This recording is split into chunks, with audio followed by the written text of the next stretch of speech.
the Gurdian race spread throughout the cosmos, explored spaces tens of thousands of light years away from their homeworld. They beat back a race millions of years their senior and overcome this threat with weapons that had a mind of their own. They were known to overcome any challenge that was put in front of them, from their early days defeating the cold, to reaching the stars using technology that was in step with what they regarded as sacrosanct conservationism. As we know, they eventually turned upon themselves, and their own creation, the Gurdian AI, erased its creator from that area of space that they were known to frequent. The mainstream belief is that their story has ended.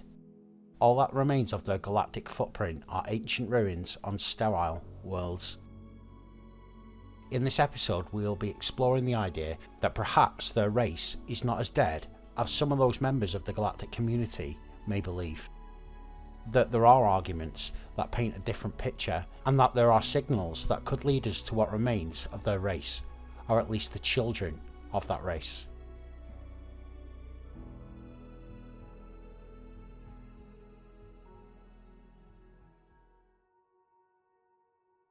As we know through Ramtar's logs, the Gurdian race had fought a massive civil war, ending in their extermination. During this war, there was members of the Gurdian race that rejected cybernetic augmentation and the implementation of the monolith network. This side, known as the abolitionists, cast out a large segment of their community into the black, before they themselves were cast out of existence by the Gurdian AI. In log 21 of Ramtar's findings, he curiously mentions that the Gurdian race were wiped out, with the exception of those who were cast out 100 years before. This segment, who were cast out of their homeworld, are known to us as the Exiles, and their fate is unknown. Whether they are still either hiding from discovery or they reside in some unreachable place is currently not confirmed. All Gurdian sites that we have discovered are abandoned, dead. During the early days of the galactic community's understanding of the Gurdian race, independent pilots discovered various sites that are known as Alpha, Beta and Gamma, with the Alpha site being the smallest of the sites and the Gamma site being the largest known site that is currently available to us. Taking a look at the video, titled The Deal, from our galaxy's creators, this video contains potential clues that may shed a light on a fourth type of Gurdian site. On screen is a screenshot that backs up this theory.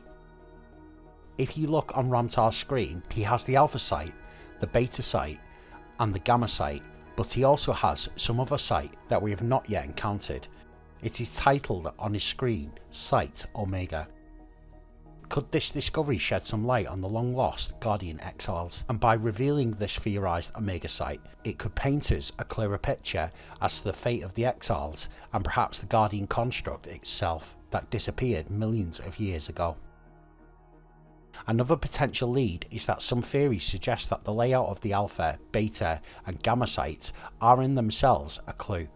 Some pilots theorise that if you take an aerial picture of each site and merge these images together, they contain some arrangement of planets or some kind of astronomical template for us to use in order to find currently unknown sites.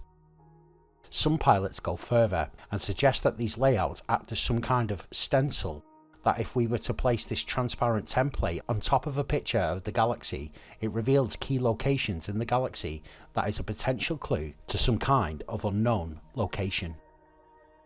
I will explore the later half of this musing in greater detail at a later date.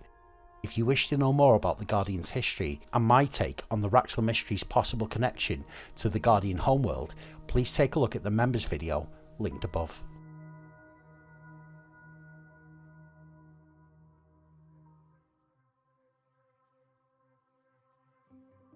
If you point your vessel towards the nearest Gurdian ruin that contains an obelisk, navigate to that area and land. Point your camera suite, your face, or your SRV to the Gurdian obelisk and listen. You will hear another signal that could be of significance. Within the audio of these obelisks are some kind of data that to this day has never been deciphered.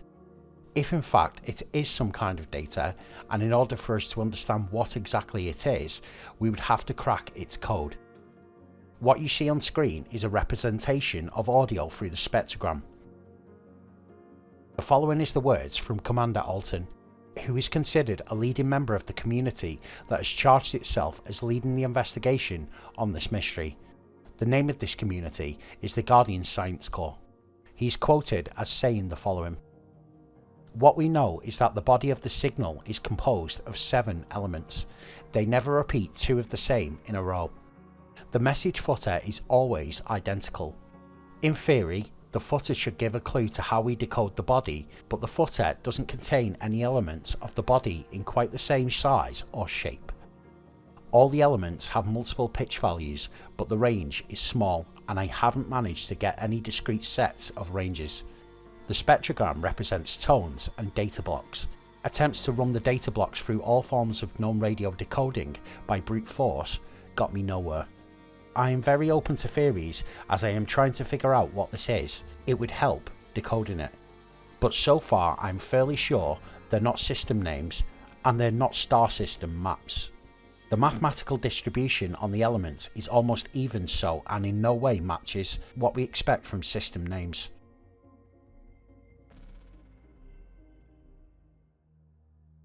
It is theorised that this signal could contain some kind of information that would make it easier for us to discover sites that have previously evaded our searches. By using this data, we could find locations on the star map. To me, the spectrograms look like some kind of lock of old, as though we are meant to pick this lock, as you would in Tamriel or in the Commonwealth.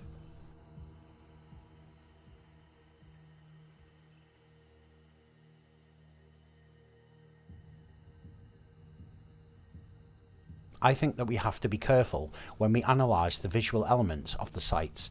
Indeed, it could be a map to some unknown location, but we have to see some kind of repeatable process, and each element of these maps have to match the exact location of what they are theorised to represent. It can't be near that location or an approximation of a star. It has to be exact. Many times have I been made aware of theories of faces that are hidden in textures within our stations and within other aspects of Elite Dangerous, and in my opinion, I don't think that FDev would be so vague to hide things like this within those textures. Often our brains struggle to look at strange arrangements of shapes and colours, and it fills the gaps, often visualising those random elements as faces or people or objects.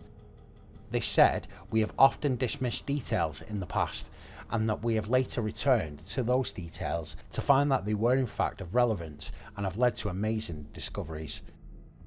In regards to the audio that is theorised to be hidden within the game, we have seen that Frontier Development have hidden messages with spectrographic representations of audio.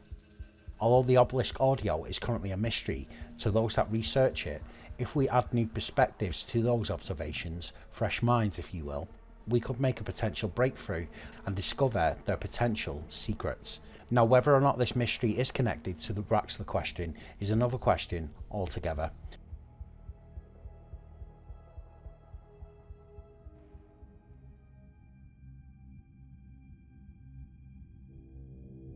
As I have mentioned before, I believe that Raxxla is either the Guardian homeworld itself or is some kind of gateway to another place. The discovery of the theorised Omega site could lead us to information that would guide us further along the path to Raxxla. Let me use this example. Let's say we discover a new type of huge Guardian site, and amongst the dust we find data that reveals what happens to the exiles. At these locations, we find information that sheds a new light onto the fate of the Guardian AI once it exterminated the Guardians and disappeared millions of years ago. What if upon discovering these locations do we encounter Salvation, or at least we discover some further information in regards to the fate of Salvation once he activated the Nemesis protocol and shed his mortal coil in favour of a soul comprised of data packets and binary code?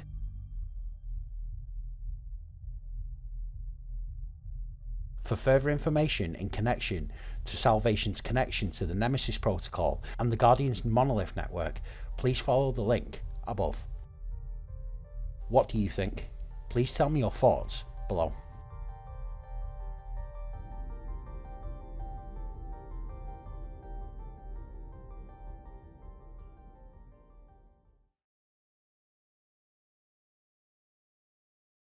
Thank you for the watch. I would like to welcome the new scribe members of the channel, David Vannerstal and Brat Prince. I would also like to welcome our new operatives, Chef Boyardee and Great Ape. I would also like to thank Commander Alton, Clara Croft and the rest of the Guardian Science Corps group for their extensive research and their help on the information that is in this video. Please make sure to like and subscribe if you've not already done so. I have donation options below if that's your thing. I also have members only videos for you to watch. These contain extended versions of existing videos and exclusive Raxxla Theory redacted videos. Lots of more of these to come. Until next time, Commanders, 07. Until next time, Commander 07.